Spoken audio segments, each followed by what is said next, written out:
하는 경향이 많이 있어요. 그렇죠? 내가 복음이라고 하면 예수님인데 내가 예수님을 모시면 나는 구원이 완성됐어 라고 하는 경향이 있단 말이에요. 저만 그런가요? 네, 긴장을 좀 푸셨으면 좋겠어요. 긴장을 푸셔야 저도 긴장이 풀립니다. 네. 복음 이러면요, 복음이 내 거다라고 생각하는 경향이 있는데 그 복음은 내 것이 아니라 누구 것이냐면 하나님 것입니다. 네, 하나님이 우리에게 허락하신 그 하나님의 능력이 복음이고 그 능력이 바로 예수 그리스도이고 그 능력이 바로 우리에게 오셔서 우리의 구원을 이루어 가고 계신 거예요. 나 믿으니까 다 끝났어 이게 아니에요. 믿었으면 이제 거기서부터 시작하는 겁니다. 네, 믿었으면 거기서부터 시작해야 하기 때문에 거기서부터 삶이 나오고 거기서부터 섬김과 봉사와 이 모든 것들이 나오기 시작하는 거예요. 그렇기 때문에 우리가 살아가는 모든 것이 복음 안에서 우리의 구원을 완성해 가는 과정이다 이렇게 아시면 되겠습니다.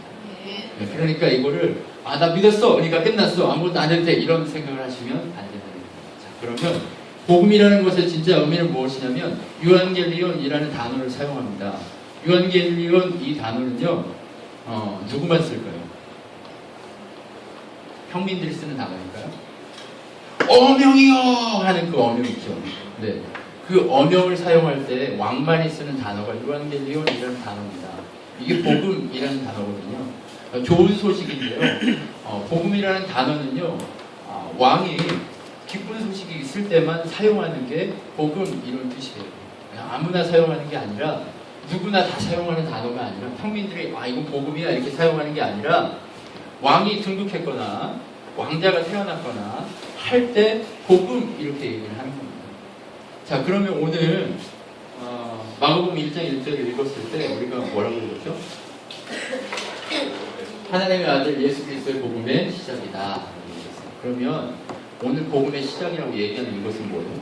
왕의 아들이 왕의 뜻 가운데서 세상 가운데 오셨다. 그 오신 그것이 복음이다. 그분이 복음이고 그분의 오심을 통해서 무엇이 시작되었다?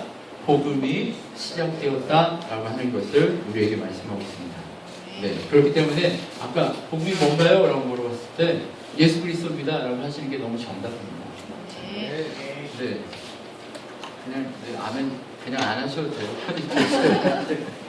너무 억지로 그러지 않으셔도 돼요. 네, 편히 하십시오. 네. 자, 그러면 우리가 예수 그리스도다라고 얘기하는 이 복음이 어디에 나와 있습니까?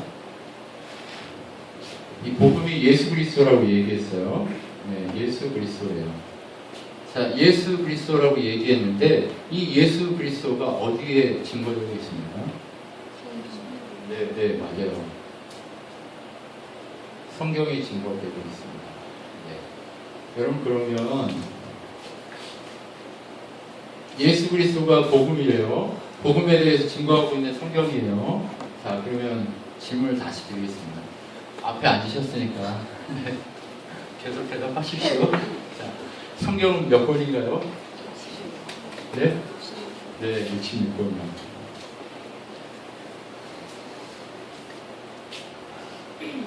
성경이 몇 권일까요? 네. 성경이 몇 권일까요?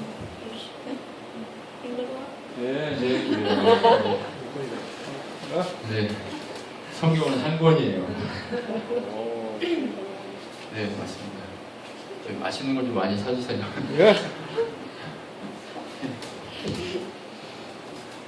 성경은요 66권이 아니라 한 권입니다.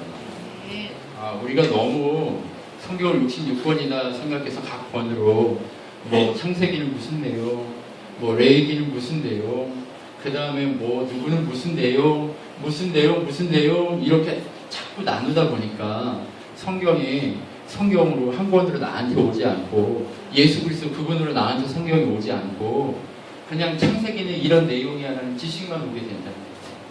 여러분 문제가 무엇이냐면 이 시대의 문제가 무엇이냐면 성경이 한 권이고 그 한 권의 책이 예수 그리스도에 대해서만 얘기하고 있다는 사실을 모두가 인식하고 있어요.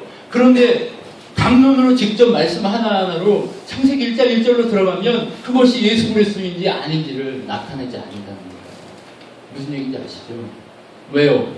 창세기 1장은 그냥 창조의 내용이야 이렇게 알고 끝난다는 거예요. 그런데 그것은 성경이 얘기하고자 하는, 하나님이 얘기하고자 하는 내용이 아니라는 거예요. 하나님은요, 성경 한 권을 통해서 우리에게 누구를 다 증언하고 싶으신 거예요? 예수 그리스도 그분만을 증언하고 싶으신 거예요.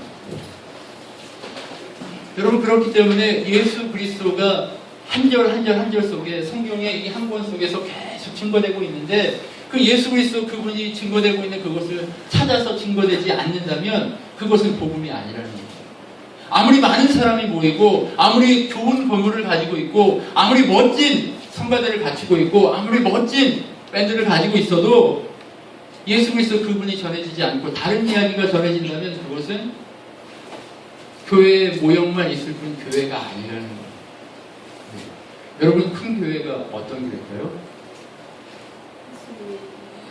네, 예수님이 네, 여기 정답이 일어나니까 큰 교회가 어떤 교회예요?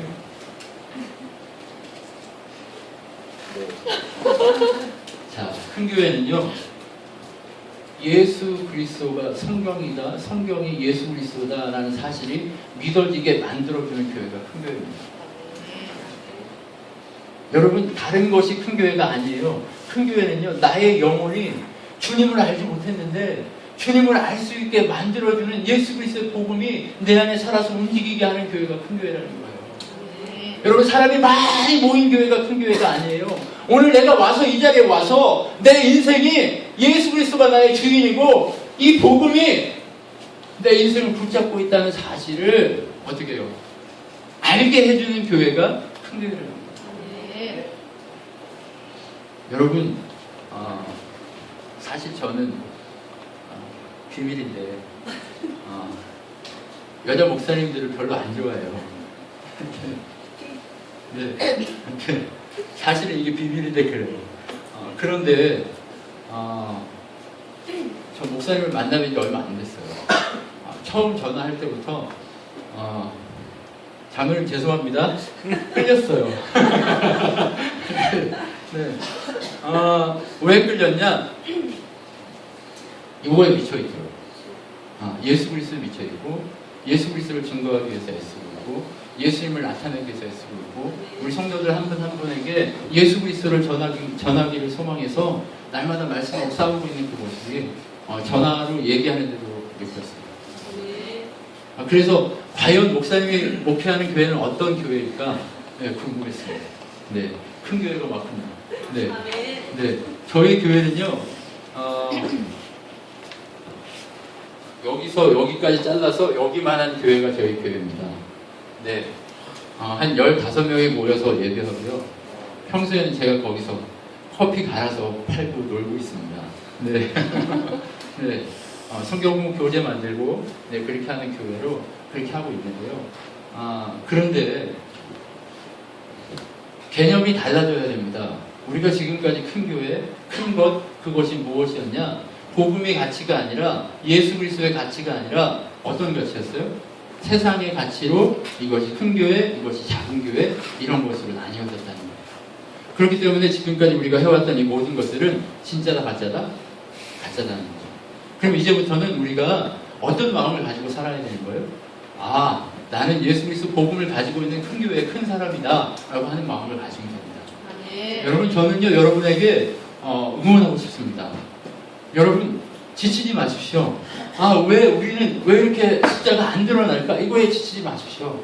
여러분, 저 목사 우리 교회 교회보다 더 적은 교회를 가지고 지치지 말라고 얘기해요. 아니요, 지치시면 안 되는 거예요. 왜 이렇게 숫자가 안 늘어날까? 이거에 대해서 지치지 마십시오.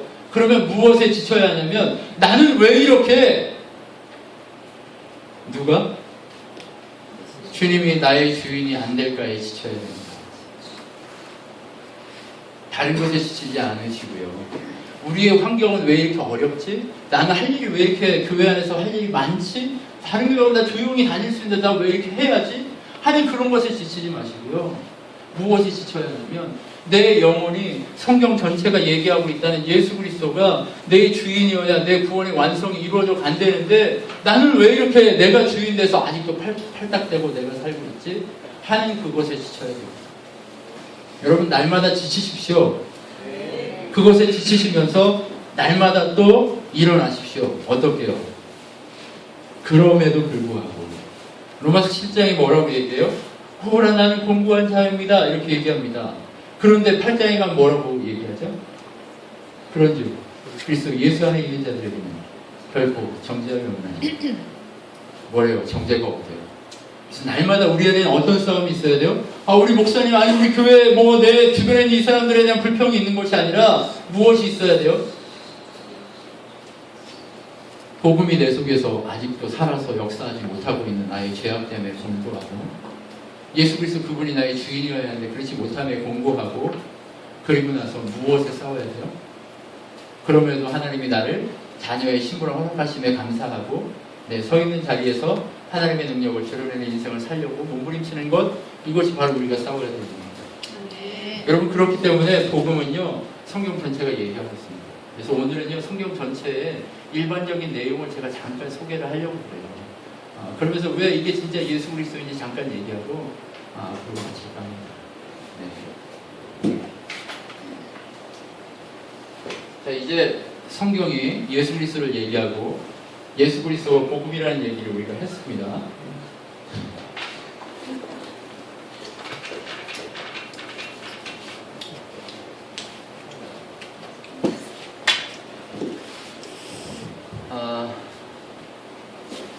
여러분 건축가가 집을 지으려면 가장 먼저 뭘 하죠? 설계. 맞습니다. 어렵습니다. 설계를 가장 먼저 합니다. 하나님이 세상을 창조하실 때 가장 먼저 무엇을 하셨을까요? 설계를 했습니다. 에베소 1장을 한번 펴보실까요?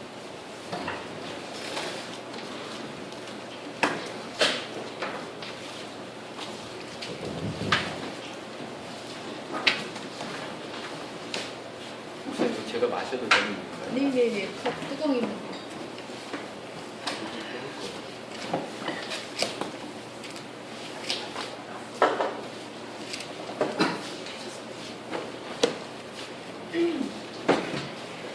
에베소 1장 4절 말씀을 한번 보겠습니다. 한번 4절만 한번 읽어주시겠어요? 시작. 곧 창세전에 그리스도 안에서 우리를 택하사 우리로 살아내서 그 앞에 거룩하고 흥미롭게 하시려고. 자, 현대어의 성경으로 읽어보면 이렇게 되어 있습니다. 하나님은 우리가 자기 앞에서 거룩하고 흠이 없게 하시려고 세상을 창조하시기 전에 그리스도 안에서 우리를 선택하셨습니다. 라고 되어 있어요. 언제요? 창조하기 전에. 자, 설계한다고 했죠. 하나님이 설계를 어떻게 하셨어요? 네, 창세 전에 했는데 세상이 없는 그 순간에 우리를 누구 안에서? 그리스도 안에서. 네, 그리스도 예수 안에서 뭐 하신대요? 네, 그리스도 안에서 우리를 선택하셨습니다. 거룩하게 흠없게 하시려고 선택했어요. 자, 설계하기 전이 설계할 때예요. 우리의 인생이 있습니까 없습니까? 존재하나요? 안 하나요?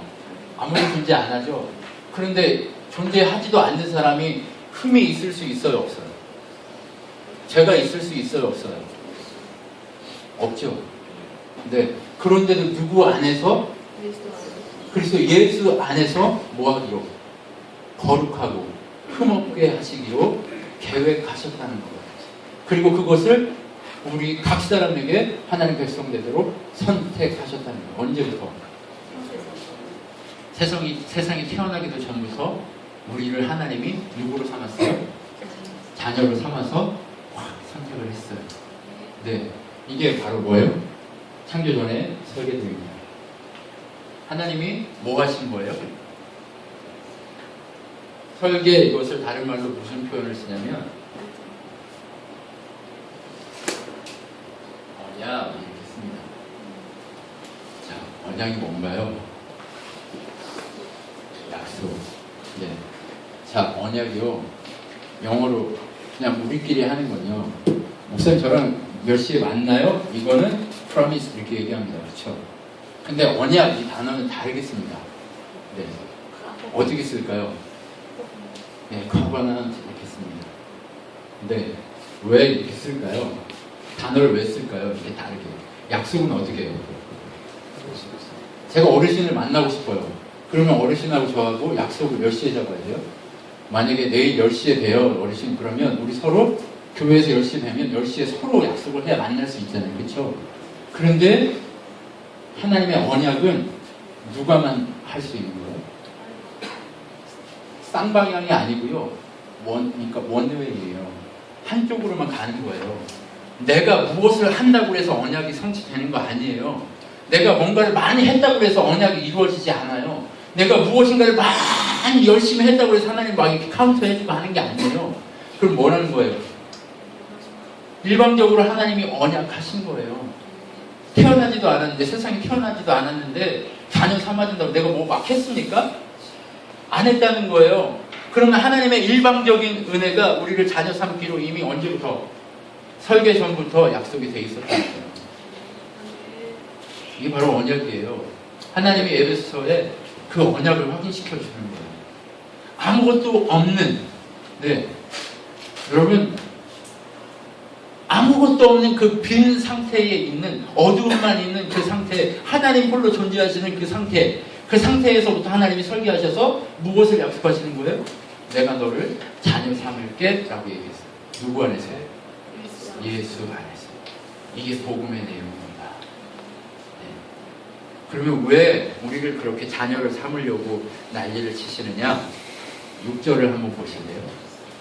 6절을 한 번만 읽어주십시오. 준비 시작. 이는 그가 사랑하시는 자 안에서 우리에게 거두어주시는 바 그의 은혜의 영광을 찬송하게 하는 것이라. 자, 우리를 자녀 삼으시기로 약속하신 목적이 무엇이냐면, 그 목적은, 설계의 목적이 무엇이냐? 예수 그리스도 안에서. 제 쉬운, 그러니까 현대어의 성경을 다시 한번 읽어드리면 이렇습니다. 이것은 우리가 그분이 사랑하는 아들 안에서 우리에게 거둬주신 은혜와 영광을 찬양하게 하려 하십니다. 누구 안에서요? 예수 그리스도 안에서 누구를 찬양해요? 하나님을 찬양하고 그분의 은혜와 영광을 찬양하게 하도록. 언약이 뭐였어요? 구원에 대한 얘기를 했어요. 예수 그리스도 안에서, 이 지저스 안에서 구원하기로 했어요. 그런데 구원하기로 했는데 무엇을 위해서 구원한대요? 하나님의 은혜와 영광을 찬양하게 하시기 위해서 우리를 이렇게 한대요. 이게 지금 언제적 약속이에요? 네, 우리나라에는요 이게 단어가 뭐 없어요. 창세 전 이게 없거든요. 무슨 의미인지. 그러니까 우리는 창조 이러면 그때 창조가 시작하는 시점만 생각하는데, 창조가 시작되기도 이전 그 시점, 네, 아르케라고 표현을 하거든요. 네, 시원이라고 하는, 오늘 저기 복음의 시작이다라고 하는 게 시원이라는 뜻이에요. 네, 아르케라는 단어인데요. 이 바로 그 하나님만 존재하는 그 태초의 시원. 네, 바로 어느 때인지도 모를 그 시원에 뭐 하셨어요? 설계하셔서 이렇게 만들겠다 계획하신 거예요. 자, 이게 바로 성경이 시작되기 전에 하나님의 운동하심이었어요. 네, 임재하심이고 하나님의 계획이었습니다. 그리고 나서 무엇을 딱 하시는 거예요? 이 시점에 무엇을 하시죠? 창조를 시작하십니다.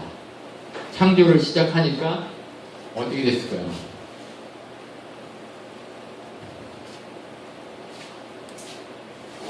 하나님이 나는 알파와 오메가다 이렇게 얘기합니다. 사람들은요, 하나님이 창조하셨다 이렇게 얘기하면 그냥 이 시점만 창조했다고 생각해요. 그렇죠? 네. 창조가요, 여기 이 시점만, 첫째 날 뭘 만들고, 둘째 날 뭘 만들고, 셋째 날 뭐 만들고, 넷째 날 뭐 만들고, 이것만 생각하고 하나님이 창조했으면 그냥 그 시점만 딱 만들었다 이렇게 생각한단 말이에요. 그랬을까요? 어르신, 전지전능하다면 그 시점만 창조했을까요? 아니면 시간을 초월한 모든 영역을 창조했을까요? 맞습니다. 시간을 초월해서 처음부터 끝까지 모든 것들을 창조하신 거예요. 그래서 알파는 창조를 얘기하고 오메가는 뭘 얘기할까요? 종말을 얘기합니다. 하나님의 최초의 천지를 창조하셨습니다 라고 얘기하는 건요, 이 시점에 제가 있었어요, 없었어요? 여러분들이 계셨어요, 안 계셨어요? 안 계셨어요. 그러면 하나님이 천지를 무엇으로 창조했죠? 말씀으로 창조했단 말이에요. 하나님이 계획하고 말씀을 언약하셨어요. 그럼 그 시점에 우리는 이미 창조되어 있을까요, 안 되어 있을까요? 눈으로는 안 보이지만 하나님 편에 있단 말이에요. 하나님 계획 속에는 있단 말이에요. 우리의 시점상에는, 우리의 시간상에는 보이지 않지만 하나님의 계획 속에는 있어요, 없어요? 있다는 거예요. 그러면 창조와 종말이 어때요? 하나님 편에 같은 점으로 있다는 거예요. 우리에게만 시간이 직선으로 우리에게만 주어졌지 하나님에게는 이게 직선일까요? 아니면 점일까요? 아니면 하나님은 우리가 판단할 수 없는 것을, 이 모든 것을 다 가지고 계신단 말이에요. 이해가 되시죠? 네. 그렇기 때문에 이 모든 걸 가지고 계시기 때문에 누구 안에서 우리를 구원한다고 얘기해요? 예수 그리스도 안에서 우리를 구원한다고 얘기해요. 그러면 아담도 누구 때문에 구원받는 거예요? 아담이 누구 때문에 구원받는다고요? 예수 그리스도 때문에 구원받아요. 그러면 정말 직전에 전날, 정말 예수님이 오시기 전날 태어나는 어떤 인간은 누구 때문에 구원받을까요? 예수님 때문에 구원받는 거예요. 왜요? 하나님은 어떻게 했어요? 설계했잖아요. 창조 전에 어떻게 했어요? 예수 안에서 모두를 구원하기로 설계했단 말이에요. 이게 바로 이제 성경이에요. 여기가 하나님의 언약이 창조 전부터 숨어있고 창조와 함께 하나님의 언약이 시작돼요. 창조와 함께 하나님의 언약이 시작되는데 하나님의 언약이 어디서부터 시작될까요? 시초에서부터 시작돼서 이 창조의 마지막 날이 끝나고 나면 1장, 창세기 1장 28절을 한번 보실래요?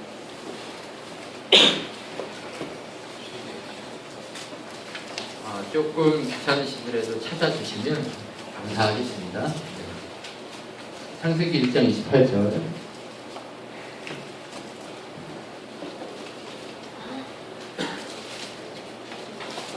지치지 않으시죠? 네, 지치시면 제가 좀 빠르게 말하겠습니다. 제 말이 느리지는 않으시죠? 네, 빠르지도 않죠? 네, 노력하고 있습니다. 네. 저희 교회에서는 제가 말을 엄청 빨리 하거든요. 왜냐하면 한 40분 안에 이걸 다 해야 되니까 막 빨리 해요. 그런데 이제 적응이 안 되시니까 제가 천천히 하는 거예요. 그러니까 느리게 해도 좀 이해하세요. 네. 한번 읽겠습니다. 좀 시작.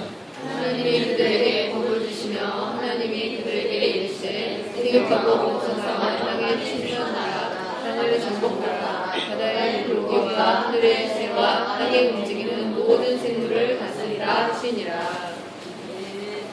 자, 여기서 중요한 단어들 몇 개를 뽑으면요. 생육하고 번성하라, 땅을 정복하라, 다스리라. 이 세 개의 단어를 우리가 찾을 수가 있어요. 그런데 우리를요, 보통 신학자들이 이것을 뭐라고 얘기하냐면, 문화명령 이렇게 얘기해요. 문화를 창달해라 이렇게 했다고 문화명령이라고 얘기하는데, 이거는 명령이 아니에요. 자, 번성하라고 한다고 집사님 아이가 몇이? 내주세요. 번성하셨네요. 자, 그런데 내가 열을 낳고 싶고 100을 낳고 싶다고 100을 낳을 수 있을까요? 제 힘으로 할 수 있습니까? 없어요. 제가 번성하고 싶다고 해서 번성되는 게 아니에요. 그럼 누가 해주셔야 돼요? 네, 하나님이 번성케 하신 겁니다, 집사님. 넷을 가지신 건요, 네, 축하드립니다. 그런데 그게 집사님이 이게 좋아서 그런 게 아니에요. 누가 주신 거예요? 하나님이 주신 거예요. 하나님이 하신 거예요. 생육과 번성. 이거 누가 하신다고요? 하나님이 하실 때만 가능한 거란 말이에요. 땅을 정복하는 거. 정복하라고 그러면 막 전쟁하라고 그러잖아요. 근데 땅을 내가 차지하는 거 하나님이 허락해야 되잖아요. 그렇죠? 땅을 정복해야 된다고 부동산 투자를 많이 해야 된다고 막 이렇게 하시는데 아니요, 부동산 투자하라는 얘기가 아니에요. 근데 땅을 정복한다는 얘기도 누가 주셔요? 하나님이 땅을 수용하셔야만 가능하다는 거예요. 네. 또 다스림. 내가 동물 막 다스리고 사람들 이렇게 다스리고 싶어서 다스려지나요? 아니요, 다스려지는 게 아니에요. 누가 다스릴 수 있게 하셔야 돼요?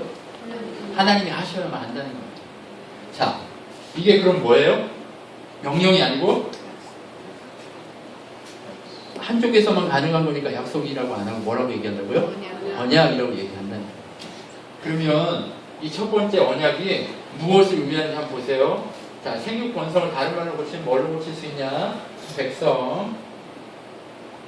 땅은 땅. 그냥 다른 말로 국토. 그 다음에 이거는 주권. 이렇게 얘기하면 뭐가 됩니까 이게? 네? 네, 나라예요. 나라의 요소입니다. 아유, 그렇지만 네. 이 나라의 요소예요. 네. 나라의 세 가지 요소를 우리한테 주신 거예요. 창조와 함께 무엇을 주셨어요? 나라에 대한 언약을 주신 거예요. 네. 누구의 나라입니까? 내 나라? 네, 하나님 나라인데 예수 그리스도의 나라를 주신 거예요. 이 땅에 예수 그리스도의 나라를 주겠다라고 하는 약속을 하시는 거예요. 자, 예수 그리스도의 나라를 주겠다는 약속이 창세기 1장 28절에 딱 등장합니다. 그리고 나면 뭐 그냥 살면 하나님 나라죠. 그냥 살면 하나님 나라인데 그 가장 기본적인 예표로 어디를 줘요? 네, 에덴을 주죠. 에덴에 뭐가 있습니까? 아담과 하와 민족이 있어요. 네, 백성이 있죠. 에덴이라는 땅이 구획되어 있습니다. 그럼 누가 다스리시죠? 하나님이 다스리시는 거예요. 이게 하나님 나라의 모형이에요. 에덴이 그런데 우리가 이 부분을 자꾸 헷갈리는데요. 이 부분을 헷갈리면 안 됩니다. 이런 질문을 자주 합니다. 아무 죄도 없는 상황에서 죄를 아담이 짓게 만들었으니까, 선악과를 만들어 놓았으니까 하나님 책임이잖아, 이렇게 얘기하잖아요. 그렇죠? 아담 책임, 뭐 하와 책임 이런 게 아니라 하나님 책임이잖아. 이거 하나님이 책임져야 돼. 죄의 책임에 있어서 하나님 책임이야. 이렇게 얘기하는 사람들이 많아요. 그런데 그것은 왜 그런 현상이 일어나냐면 하나님의 주권적인 일과 사람이 선택해야 될 일을 섞어서 그래요. 무슨 얘기인지 아시겠어요? 이렇게 하시겠다라고 하는 건 전지전능한 하나님의 주권이에요. 하나님의 주권이 내가 천지를 예수 그리스도 안에서 거룩하고 흠없게 만들고 모든 사람을 그렇게 만들어 내 자녀 삼아서 나의 영광과 은혜를 찬양하게 만들 거야. 이게 하나님의 계획이었어요. 근데 그 계획이 누구의 주권이에요? 하나님 주권이에요. 그러면 백성을 여기서 에덴에 처음 만들었어요. 그리고 나라를 줬어요. 그리고 거기 선악과를 따먹냐 안 따먹냐는 누구의 선택에 갈려 있는 거예요? 사람의 일이에요. 사람의 선택이란 말이에요. 그럼 죄의 책임은 누구 거예요? 사람의 책임 거예요. 그러니까 사람의 일과, 그러니까 이런 거하고 똑같아요. 나 믿어, 예수를 믿어, 그러니까 나 구원 받았어. 이런 말도 이게 맞는 것 같지만 좀 틀려요. 나 구원 받은 게 아니라 오늘도 완성해 가야 돼요. 나 구원을 위해서 오늘도 달려가면서 구원을 선택해 가야 돼요. 내가 오늘도 구원을 선택해야 되는 게 누구를 선택한다는 거예요? 예수 그리스도를 오늘도 믿기로 결정하고 선택하는 거예요. 날마다 매 순간마다 그것을 하는 거예요. 바울이 뭐라고 얘기하죠? 바울이 감옥에 갇혀 있으면서 무엇이라고 얘기하냐면 나는 오늘도 나의 구원을 완성하기 위해서 달려가기를 멈추지 않을 거야, 이렇게 얘기해요. 나는 오늘도 내 구원을 완성시키기 위해서 주님이 부르시는 그때까지 첫째를 향해서 이렇게 달려간다니까. 이렇게 얘기한단 말이에요. 그러면 구원이 완성 다 끝난 거예요? 아니면 구원은 완성되어져 가는 거예요? 예, 누구의 분량까지? 예수 그리스도의 장성한 분량까지 완성되어져 가는 것이지 그냥 나 믿어. 나 끝났어. 나 괜찮아. 이거는 아니란 말이에요. 그 사람은 이미 하나님을 선택해야 될 자기의 일을 안 하고 있는 거예요. 그러면 이 사람 자기가 죄를 선택해서 하나님을 선택했어요? 하나님을 선택하지 않는 모든 것이 죄예요. 여러분 죄의 개념이 뭔지 아시죠? 죄는 내가 나쁜 짓 하는 거 이게 죄가 아니에요. 물론 그것도 죄지만 진짜 죄는 뭐냐? 하나님으로부터 분리된 거. 원래 우리는요 화살과 같은 거예요. 죄라는 의미는 이제 하마르티아 이래서 이렇게 되는데 화살이 이렇게 쏴져요. 그러면 반영에 가서 맞아야 되잖아요. 이게 하나님의 가는 의예요. 그런데 죄는 뭐예요? 이렇게 되는 거예요. 방향이 바뀌는 이게 죄란 말이에요. 죄가 바로 그렇게 자기의 선택 속에서 들어왔을 뿐이라는 거예요. 네, 그렇죠? 선택에서 들어왔어요. 그리고 나서 아담이 그렇게 우리가 너무 잘 알듯이 죄를 이렇게 했잖아요. 그리고 나면 이제 창세기만 조금 길어요. 여기 이 죄의 부분만 조금 기니까 조금만 기다려주세요. 그리고 나서 창세기 3장 15절에 가면 죄가 들어오고 나서 하나님이 어떤 언약을 주십니까? 여자의 후손 언약을 주시거든요. 앞에 있는 여자의 후손은 복수입니다. 네, 여자의 후손들, 이 세상에 태어나는 모든 후손들 다 여자의 후손이잖아요. 그렇죠? 여자의 후손들이 누구와 원수가 돼요? 네, 사단과 원수가 됩니다. 사단과 원수가 되고, 그런데 그 원수가 되었던 그 모든 원수 관계를 해결하기에 누가 온대요? 뒤에 오는 여자의 후손은 단수입니다. 네, 단수인 여자의 후손이 와서 해결할 거다 이 얘기를 합니다.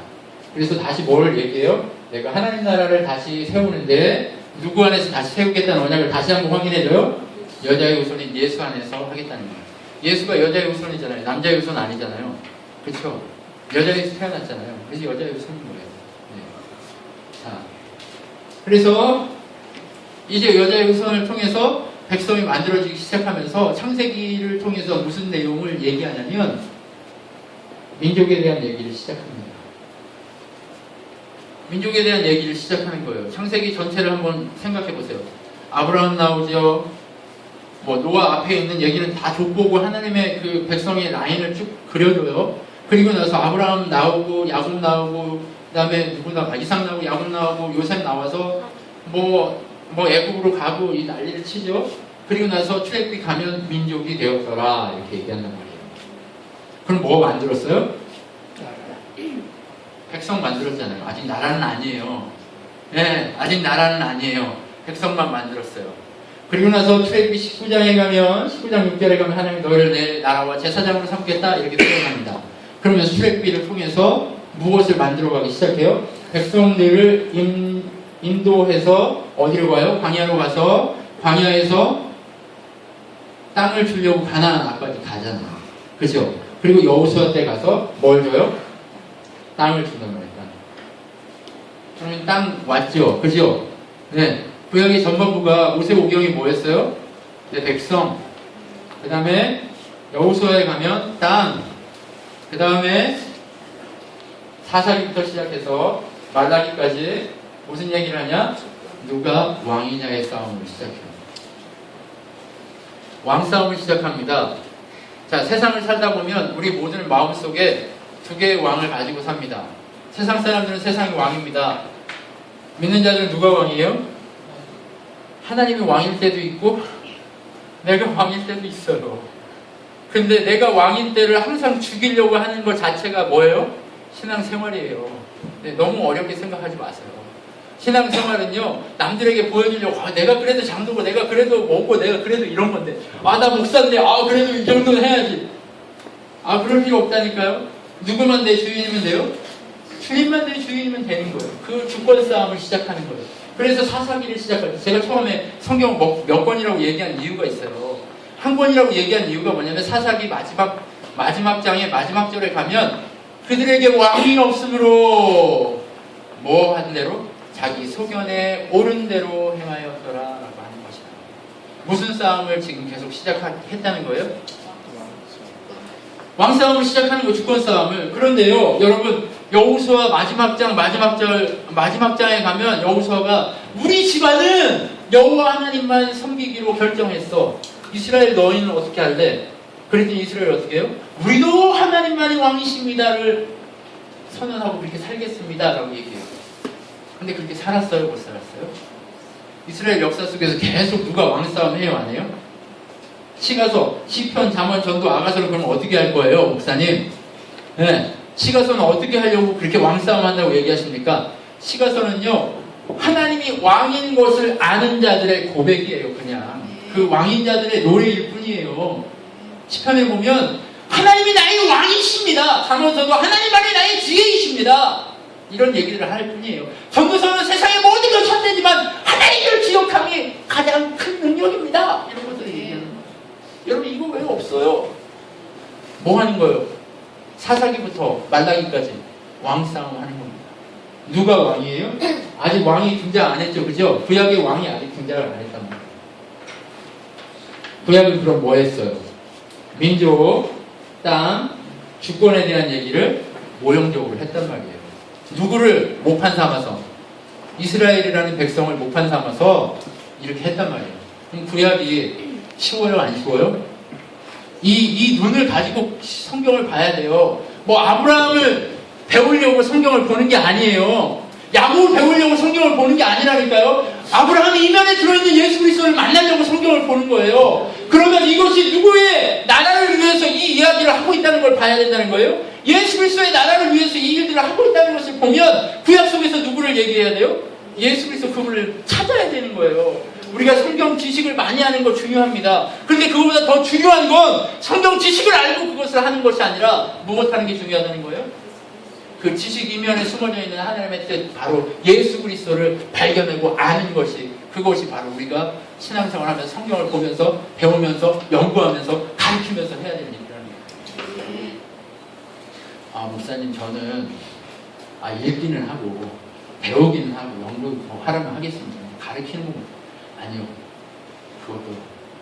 그건 나중에 얘기를 할게요. 그것도 하셔야 돼요. 그건 하라고 해서 하는 건 아니지만 이제 알겠습니다. 이건 뒤에 가서 할게요. 그럼 구약을 통해서 우리에게 보여주는 게 뭐예요? 하나님의 나라에, 예수 그리스도의 나라의 모형을 보여주는 거예요. 이스라엘 백성 이야기인데 이스라엘 역사를 왜 우리가 배워야 돼? 아니요, 배워야 합니다. 왜요? 그 이면에 계신 하나님의 역사가 숨어있기 때문에 그런 거예요. 그 왕싸움이 시작되고 끝날 때쯤 누가 딱 오세요? 누가 왔어요? 마태복음 1장을 한번 보실래요? 마태복음 1장이 왜 족보를 시작하는지 여러분 이해가 하고 싶습니다. 왜 누가 낙포를 왜 마태복음 저는 어릴 때요. 뭔 낙포를 이렇게 썼지? 짜증나. 이거 왜 또 읽으라고 하고 또 저희 아버님은 또 쓰래요. 이거를. 낙포. 그리고 제일 뒤에다가 네 이름을 써. 너도 예수 안에 나아지는 거야. 낙포. 짜증나. 이러고 이제 썼는데, 근데 제가 진짜 예수 그리스도를 알고 복음을 알고 성경을 이해하고 성경이 하나님의 계시와 하나님의 뜻인 것을 알면서 이 마태복음 이 족보를 딱 봤는데 무엇이 시작되냐면 왕의 족보가 딱 보여요. 진짜 왕이 오셨더라 하는 거예요. 자, 진짜 왕이 왔는데 뭐라고 해요? 자, 18절 예수 그리스도의 나심은 뭐 이렇게 얘기하고 그 다음에 21절에 보면 아들을 낳으니 이름을 예수라 하라. 이는 그가 자기 백성을 그들의 죄에서 구원할 자이시니라. 그리고 그 뒤에 보면 23절에 그의 이름을 임마누엘이라 하리라 이렇게 얘기합니다. 여러분 임마누엘 뜻이 뭐죠? 집사님? 네, 하나님 우리와 함께 하신다. 한 번만요? 그러니까 한 번만? 네, 영원히 함께 하시는 그것을 시작하는 거예요. 네, 영원히. 집사님 저는 죄송해요. 이따가 물 한잔 드릴게요. 자, 왕에 대한 이야기가 바로 이 마태복음을 통해서 시작되는 거예요. 왕이 가지고 있는 근데 직분이요, 왕만의 직분이 아닙니다. 예수 그리스도가 가지고 있는 직분은요, 마태복음에서 왕, 제사장, 선지자, 이 삼중직에 대한 얘기를 합니다. 예수 그리스도 그분이 오셔서 우리를 어떤 직분을 가지고 구원하시는가에 대한 얘기를 마태복음에서 하는 거예요. 그럼 왕싸움 했는데 하나님 나라의 왕이 누구라는 걸 보여주는 거예요? 예수뿐이다 라는 걸 보여줘요. 그런데 그분이 어떻게 왔냐? 종으로 왔대요. 종으로. 누구의 종으로 왔어요? 하나님의 종으로 오셨다. 이게 마가복음이에요. 네, 종이래요. 그 다음에 인자 사랑으로 왔다. 이게 누가복음이에요. 네. 그 다음에 요한복음은 하나님이시다. 이렇게 표현하고 있는 게 누가복음이에요. 왜 하나님이시냐? 요한복음, 이제 사복음서 중에 요한복음을 제가 하나만 얘기를 할게요. 요한복음 1장 58절에 가면 무엇이 되겠냐면, 네가 이제 나와 함께 있으면서 무엇을 보게 될 것이다? 천사가 하늘 문이 열리고 사닥다리를 타고 오르락 내리락 하는 것을 보게 될 것이다. 라고 하면서 요한복음이 시작돼요. 그러면 하나님 나라의 문을 열 자가 누구라는 것을 보여줘요? 예수님이다 라는 걸 보여주고, 그 문을 열 수 있는 건 하나님밖에 없는데 예수님이 누구라는 걸 보여줘요? 하나님이다 라고 얘기해요. 요한복음을 보면 우리는 태초에 말씀이 계시는 이 말씀이 곧 하나님이시니라 이거에만 집중을 하는데, 그것만이 중심이 아니라 요한복음의 중심은 요한복음 1장 58절입니다. 너희가 보게 될 것이다 라고 하는 거예요. 어떤 걸요? 하나님의 나라를 보게 될 것이다 라고 얘기하는 거예요. 그 하나님 나라를 보게 되는데 누구 때문에 본대요? 하나님, 바로 예수 그리스도, 하나님이신 예수 그리스도 때문에 이 하나님 나라를 보게 된다. 이걸 얘기합니다. 자, 여기까지는 모형적 하나님 나라가 있을 뿐이에요. 아직은. 네. 자, 모형적 하나님 나라가 있습니다. 그리고 나서 예수님 십자가 못 박히고 죽으시고 우리가 그분과 함께 십자가에 못 박혀 죽고 같이 살 때 어떤 역사가 일어나요? 하나님의 성령이 우리 안에 오셔서 무슨 사건이 일어나요? 임마누엘의 사건이 일어나는 거예요. 그때서야. 예수님의 이름이 임마누엘이다 하시는 이유가 뭐예요? 십자가 지고 죽어서 우리를 구원하시면서 그분과 함께 우리가 살아나면서 그분이 누구를 보냈어요? 하나님과 예수 그리스도의 영이신 성령을 우리에게 보내셔서 뭐 하신 거예요? 우리 안에 임재 계시는 거예요. 교회 안에 한 번도 떠나지 않고 이 시간 한 번 예수를 믿고 한 번 성령이 임한 자들은 떠나요, 안 떠나요? 하나님 성령 한 번도 안 떠났어요. 그냥 내 기분상 내가 기도 열심히 하면 성령이 막 나하고 친한 것 같고, 내가 기도 열심히 안 하면 성령이 나하고 안 친한 것 같고, 내 기분상이지 성령 하나님 항상 내 주인으로 와 계세요. 내가 주인으로 인정하느냐 안 하느냐 그 싸움일 뿐이지 성령 하나님 언제나 우리에게 와 계셨단 말이에요. 흔들려요, 안 흔들려요? 성령 하나님은 안 흔들려요. 내가 하나님인데 왔다 갔다 해요? 아니란 말이에요. 그래서 성령 하나님이 임하면서부터 우리 안에 뭐가 시작됐어요? 하나님의 나라가 시작됐어요. 누구를 통해서? 성령 하나님을 통해서 하나님 나라가 이루어지는데 누구 안에서? 예수 그리스도 안에서. 네. 예수 그리스도 안에서 하나님 나라가 임하는 거예요. 근데 이게 완성돼 있습니까? 그냥 이미 하나님 나라가 우리에게 성령을 통해서 임한 것 뿐이지 아직은 안 왔어요. 그러면 성령의 사람들은 이미의 하나님 나라를 누리면서 사는 거예요, 지금. 이게 지금 우리의 삶이요, 이미의 하나님 나라예요. 올레리의 하나님 나라입니다. 네. 무슨 얘기냐면, 이미 임한 하나님 나라, 성령 하나님이 우리에게 임하시면서, 우리의 가슴에 임하시면, 내가 밟는 모든 땅이 하나님의 땅이 돼요. 그리고 나를 누가 다스리세요? 하나님의 성령이 다스리세요. 다스림 받는 나는 누구예요? 하나님의 백성이에요. 그러면 내가 사는 모든 삶의 자리가 뭐가 돼야 돼요? 하나님의 나라가 돼야 돼요. 하나님의 나라십니까? 네. 우리는 하나님 나라냐고 물어보면 자꾸 내 삶을 아닌데 이게 아니라고요. 삶을 생각하지 마시라고요. 여러분, 제가 여러분을 응원하러 왔다는 얘기는 바로 이 부분이에요. 하나님의 나라가 내 삶을 개판이야. 근데 나는 예수를 믿어. 그분이 내 주인인 걸 알고 있어. 근데 내가 선택을 잘 못해. 그래도 하나님 나라는 누구 거예요? 믿음을 주신 그분의 믿음이 내 거예요.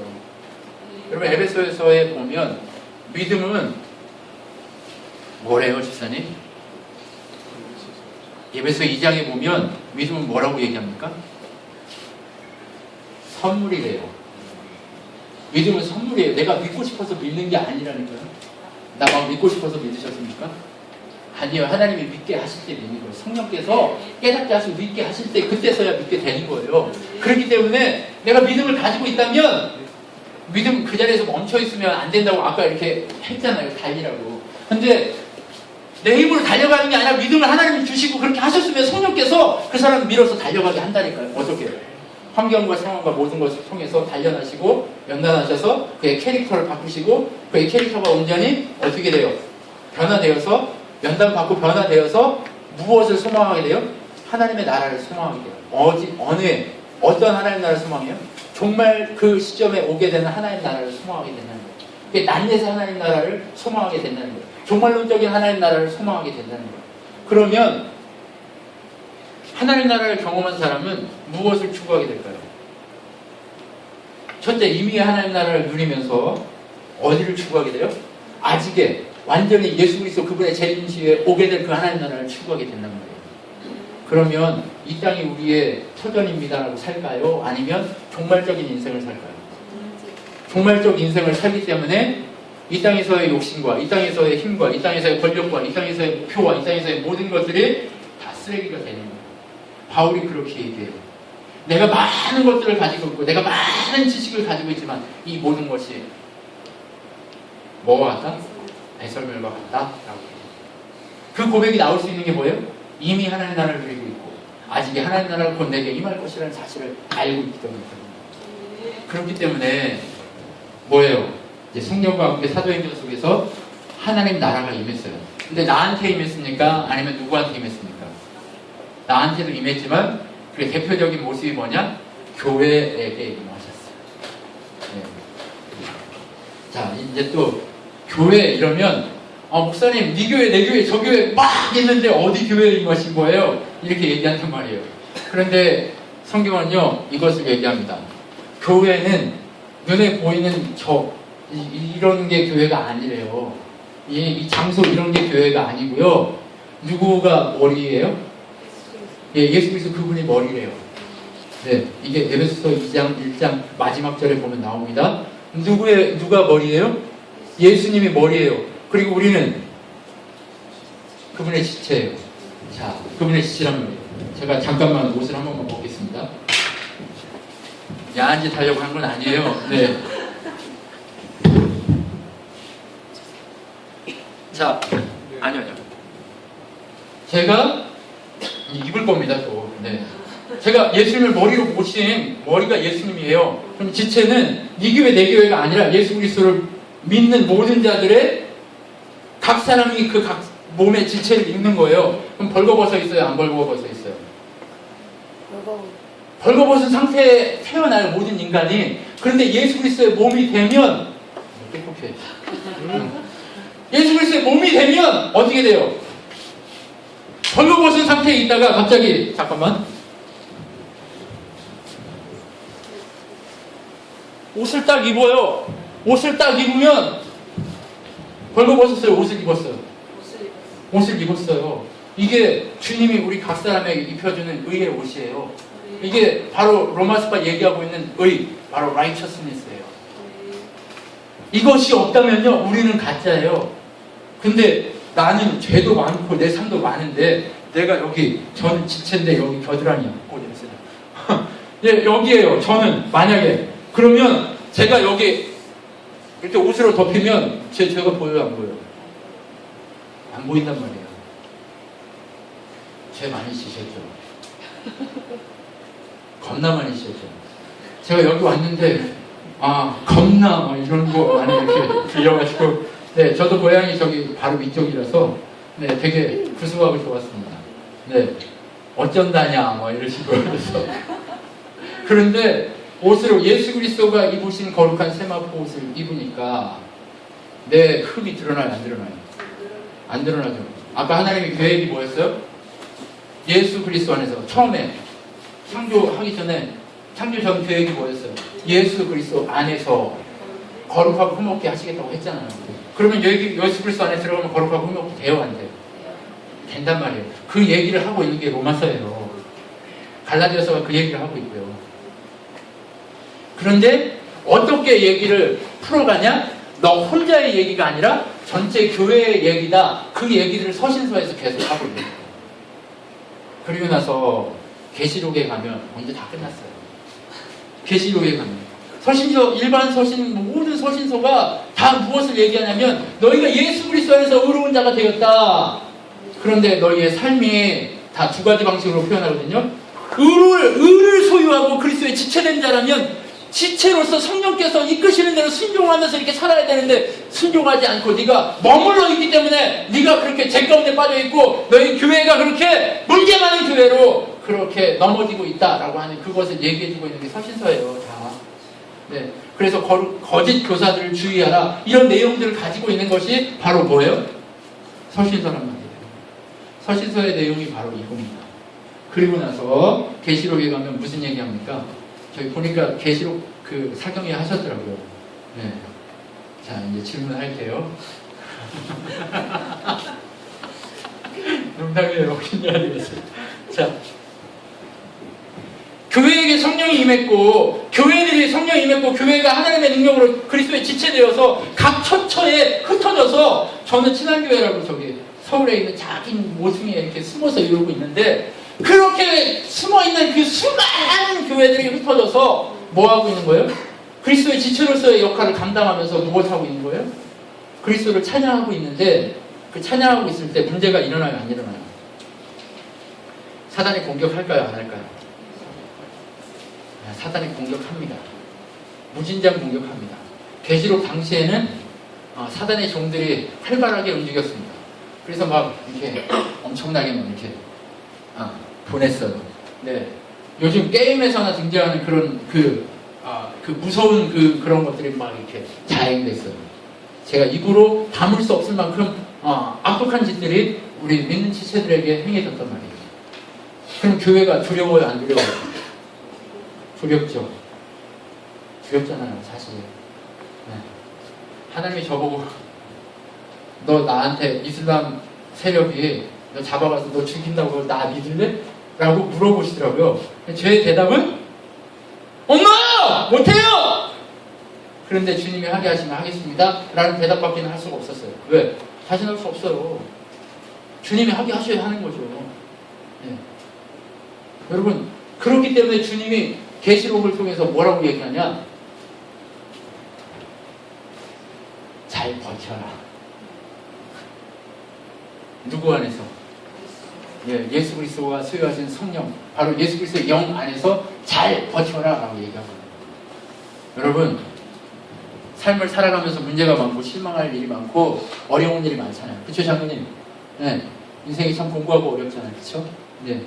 참 어렵습니다. 네. 미치도록 어렵습니다. 네. 그 답이 제대로 있었으면 좋겠어요. 근데 답도 없어요. 없다고 얘기하면 또 안 되죠. 네, 답이 예수 그리스도 그분은 이미 나와 있는데 우리가 답이 없는 것처럼 방황한단 말이에요. 그런데 어떻게 하라는 거예요? 예수 그리스도 안에서 잘 이기고 버텨라. 왜요? 너희한테는 무엇이 와 있으니까?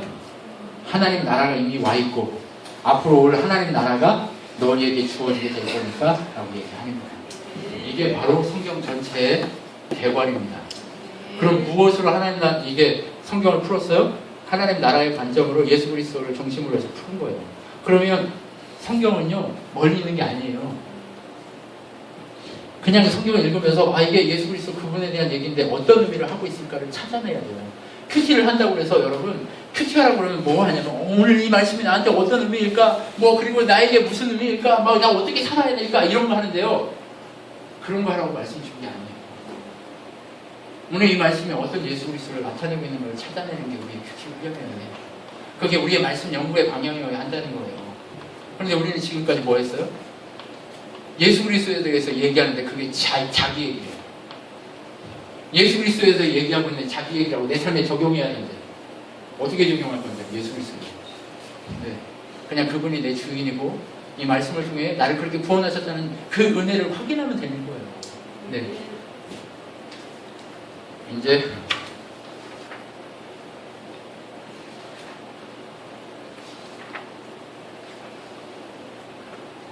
몇 시까지 해도 돼요?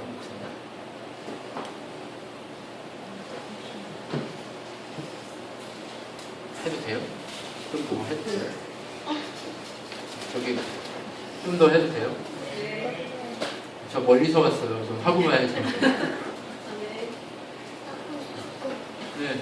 멀리서 왔는데 할 거 다 하고 가야죠. 저희 교회는요, 지금 저번 주일 내내 제가 영상으로 다 찍어가지고 해놓고 오늘 영상으로 예배를 드리고 있을 거예요. 네. 그리고 찬양이들 뭐 이런 것들은 다 알아서 하시니까. 네. 영상을 하고 왔는데 그렇게까지 하고 왔는데 좀 더 해야죠. 그렇죠? 저 눈치 안 볼게요. 네. 아, 욕하셔도 상관없어요. 네. 저는 가면 되니까 욕하셔도 상관없어요. 네. 그냥 목사님 할게요. 네.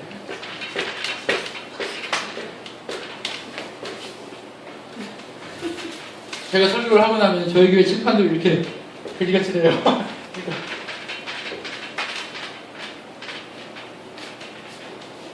자, 그러면 하나님 나라를 소유한 자들의 삶이 어때야 하느냐? 이 실천편이 빠지면 이 로직만 있고 실천은 없으면 이거는 반쪽짜리잖아요. 네. 우리가 너무 지금까지 어디에 빠져 있었냐면 믿음이면 돼 라고 생각했단 말이에요. 근데 바울이 오늘 성경에는 뭐라고 얘기했어요? 믿음을 내가 완성해, 구원을 완성해 간대. 믿음 안에서 하나님 주신 믿음 안에서 구원을 완성해 가기 때문에 뭐가 필요하다는 거예요? 실천판이 필요하다는 거예요. 로마서도 보세요. 로마서도 9장까지, 로마서도 1장부터 9장까지는 논리예요. 로직. 11장 1장부터 11장까지는 로직입니다. 그리고 뒤에 16장인가요? 마지막 장이? 몰라요. 제가 로마서 교재에서 썼는데 몇 장인지도 기억이 안 나요. 제가 머리가 이렇게 나빠요. 네. 자, 16장 맞아요? 네. 16장까지는 실천편이에요. 근데 실천편이 제가 아까도 얘기했지만 내가 하고 싶다고 할 수 있는 거예요? 아니에요? 누가 하게 하는 거예요? 성령께서 하게 하시는 거예요. 그런데 성령께서 하시는데 성령이 계속해서 말씀하시는데 말씀하실 때 우리가 들어요? 안 들어요? 안 들어요. 안 들어. 나는 들은 적이 없는데요. 아니요. 말씀이 계속 얘기하고 있어요. 아니 나는 그런 거 한 적이 아니 말씀 계속 얘기한다니까. 목사님도 계속 얘기하고 말씀 계속 얘기해요. 어떻게? 성령의 사람은 이런 증거가 나타나다니. 그렇죠? 자, 마태복음 28장 19절로 20절에 보면 무슨 내용이 나오냐면 우리 성령이 너에게 임하시는 권능을 받고 예루살렘 오니라 사마리아 땅끝까지 내가 너를 증인이 되리라. 내가 가서 볼지어다 세상까지 내가 너희 함께 있을지어다. 내가 너에게 준 권능을 가지고 제자를 삼아 아버지와 아들의 이름을 성령을 주라. 아니 뭐 세례를 주라 이렇게 얘기하잖아요. 속경 세례를 주라고 했단 말이에요. 그러면 이걸 뭐라고 얘기했어요? 우리 보통 지상 명령이에요. 근데 지상 명령이 명령 맞습니까? 아니면 뭐예요? 제가 아까 얘기했죠. 명령 아니고 뭐라고요? 언약이라고. 성령이 임하시면 이렇게 하지 않고는 견딜 수가 없어요. 미쳐버려요.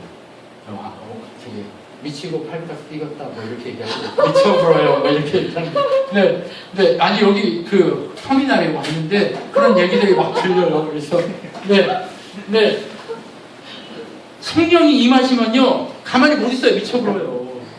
이거 맞아요? 이 억양이 맞나요? 네. 제가 고향 떠난 지 오래돼가지고요. 네, 억양이 맞는지 모르겠어요. 미쳐버려요. 자, 그 예를 한번 얘기해 볼게요. 사도행전 9장에 가면 누가 나옵니까? 사울이 나옵니다. 네, 사울이라는 사람이 나와요. 사울이라는 인간이 스데반을 죽이고 어떤 일을 해요? 이제 교인들을 잡으러 다녀요. 그리고 감옥에 가지고 죽이고 막 한단 말이에요. 근데 이 인간이 지금 몇 살이냐면 21살, 22살 정도 돼 있어요. 그러면 미쳐버렸어요. 뭐에? 이게 누구의 일이라고 생각하는 거예요? 하나님의 일이라고 생각한단 말이에요. 미쳐버렸어요. 그래서 어디까지 쫓아가요? 다메섹까지 쫓아가요. 다메섹 이러면 감이 안 오시죠? 제가 지도도 잘 그려요. 잘 보셔야 됩니다. 자, 이게 어디예요? 지중해입니다. 네. 여기 아라만 보면 되니까. 여기가 어디예요? 너무 크다. 자, 여기가 갈릴리입니다. 여기가 사해입니다. 네. 그럼 다메섹이 어디쯤이냐면 여기쯤. 이해가 되세요? 여기 지금 터키쯤이라고요. 지금 터키. 그 지금 막 시리아 막 이렇게 막 난리 나는 그곳 있죠? 그쪽이 다메섹 쪽이에요. 이제 이해가 확 오시죠? 여기 예루살렘 여기서 어디까지 가요? 여기까지 쫓아가는 거예요. 근데 여기 지형이 어떻게 되냐면요. 우리가 보통 알고 있는 모든 도시들이 다 이 산 등성이에 있어요. 그래서 여기가 보통 몇 고지냐면 1000고지예요. 1000m.